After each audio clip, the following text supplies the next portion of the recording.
Bismillahirrahmanirrahim. Assalamualaikum warahmatullahi wabarakatuh. Kami dari kelompok 7 ingin mempresentasikan hasil diskusi kami tentang kelenjar adenal, sintesis sekresi, dan metabolisme hormon. Mekanisme aksi gangguan kadar hormon. Pemateri pertama akan dijelaskan oleh Dela. Kelenjar adrenal atau suprarenal merupakan sepasang organ yang terletak di dekat ujung anterior ginjal.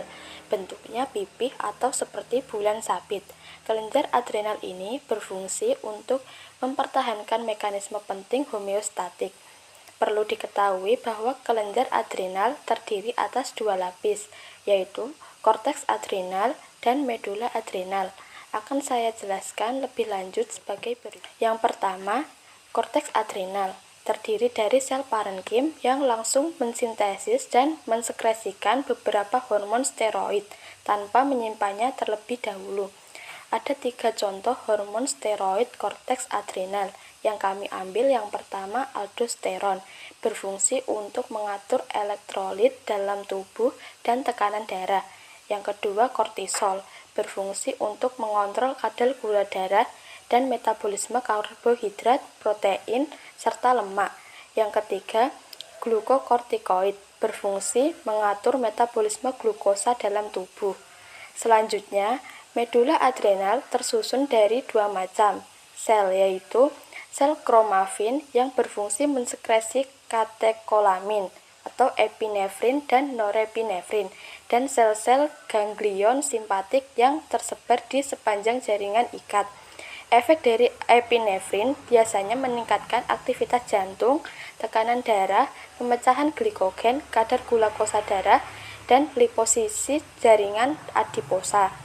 Efek norepinefrin juga meningkatkan tekanan darah, namun selain itu juga menyebabkan nyeri kepala, iskemia perifer, aritmia, dan bradikardia. Pemateri kedua akan dijelaskan oleh Meli. Sintesis pada kelenjar adrenal. Aldosteron termasuk dalam golongan mineral kortikoid. Hormon ini disintesis di korteks adrenal dalam bentuk aldosteron dan deoksikortikosteron. Diperlukan hormon pengatur angiotensin II dan ACTH dalam proses sekresinya. Sementara itu, sintesis dimulai dengan produksi prekursor dari kolesterol, yaitu pregnenolon. Sintesis dilakukan di korteks adrenal dalam bentuk kortisol dan kortikosteron. Dalam mekanisme sekresinya memerlukan hormon pengatur, yaitu ACTH. Selanjutnya, adapun sekresi pada kelenjar adrenal. Yang pertama, yaitu sekresi CRF dan ACTH. ACTH atau adrenocorticotropic hormone adalah hormon tropik dari zona fasciculata dan reticularis yang merupakan pengatur utama dari produksi kortisol serta androgen di korteks adrenal. Sebaliknya, ACTH diatur oleh hipotalamus dan susunan saraf pusat melalui neurotransmitter dari corticotropin releasing factor atau yang biasa disebut dengan CRF. Kemudian yang kedua, yaitu pengaruh ACTH pada korteks adrenal. Adanya aliran ACTH ke korteks adrenal menyebabkan sintesis dan sekresi steroid dengan cepat. Dalam plasma, kadar hormon ini meningkat dalam beberapa menit setelah pemberian ACTH. ACTH meningkatkan RNA, DNA, dan sintesis protein. Stimulasi kronis menyebabkan hiperplasia dan hipertrofi korteks adrenal.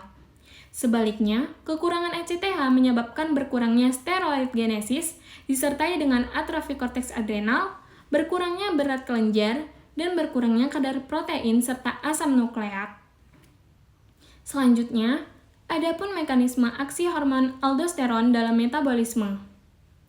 Tindakan biologis aldosteron adalah meningkatkan retensi natrium dan air serta meningkatkan ekskresi kalium oleh ginjal. Hormon ini bekerja dengan cara mengikat dan mengaktifkan reseptor di sitoplasma sel tubulus ginjal. Reseptor yang teraktivasi kemudian merangsang produksi saluran ion dalam sel tubulus ginjal, sehingga meningkatkan reabsorpsi natrium ke dalam darah dan meningkatkan ekskresi kalium ke dalam urin. Jika terjadi gangguan kadar hormon aldosteron, kemungkinan akan mengalami sindrom CHON atau yang biasa disebut dengan aldosteronisme primer. Gangguan ini terjadi ketika tumor adrenal muncul. Tumor yang dimaksud di sini adalah tumor jinak yang disebut dengan adenoma. Adapun beberapa faktor yang dapat meningkatkan risiko terkena aldosteronisme primer, yaitu yang pertama, memiliki tekanan darah tinggi sejak muda, kemudian rendahnya kadar kalium dalam darah, serta adanya keluarga dengan riwayat stroke pada usia muda. Selanjutnya, pemateri yang ketiga akan dijelaskan oleh Rafa. Mekanisme aksi hormon kortisol di dalam metabolisme. Hormon kortisol merupakan hormon glukokortikoid yang berasal dari korteks kelenjar adrenal, dan hormon ini disintesis oleh kolesterol yang diregulasi oleh adrenokortikotropik hormon atau ACTH yang berperan dalam berbagai fungsi fisiologis di dalam tubuh. Hormon kortisol berperan dalam menjaga metabolisme protein dan karbohidrat, penyediaan glukosa melalui gluconeogenesis, serta mengatur tekanan darah, fungsi imun, dan proses antiinflamasi di dalam tubuh. Kurangnya hormon kortisol di dalam tubuh dapat menyebabkan gangguan Addison dengan gejala seperti penurunan berat badan, penurunan nafsu makan, kelelahan ekstrim, serta penurunan tekanan darah dan gula darah yang menurun.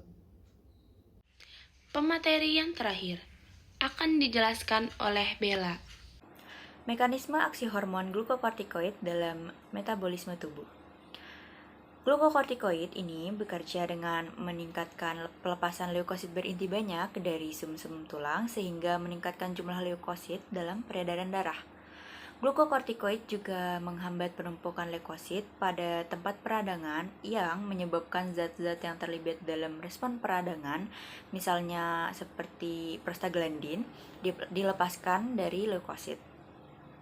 Glukokortikoid juga dapat menghambat proliferasi fibroblast seperti produksi kolagen dan fibronektin. Gabungan ini bertanggung jawab terhadap kesembuhan luka, lalu bertambahnya kerentanan terhadap infeksi, lalu berkurang juga respon terhadap peradangan.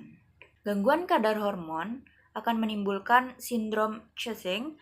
Sindrom Cushing ini disebabkan oleh pemberian glukokortikoid jangka panjang dalam dosis farmakologik dan sekresi kortisol yang berlebihan akibat adanya gangguan aksis hipotalamus hipofisis adrenal. Efek samping yang akan terjadi adalah wajah menjadi khas seperti moon face disertai jerawat dan hirsutisme, lalu punuk kerbau, buffalo hump, dan striae abdomen. Lalu muncul juga efek samping seperti kelemahan dan atrofi otot, osteoporosis, kulit menjadi rapuh, dan penyembuhan luka menjadi lebih lama. Sekian dari kelompok kami. Apabila ada tutur kata dan segala kekurangan, mohon dimaafkan. Semoga ilmu yang kami berikan dapat berguna untuk semua orang. Assalamualaikum warahmatullahi wabarakatuh.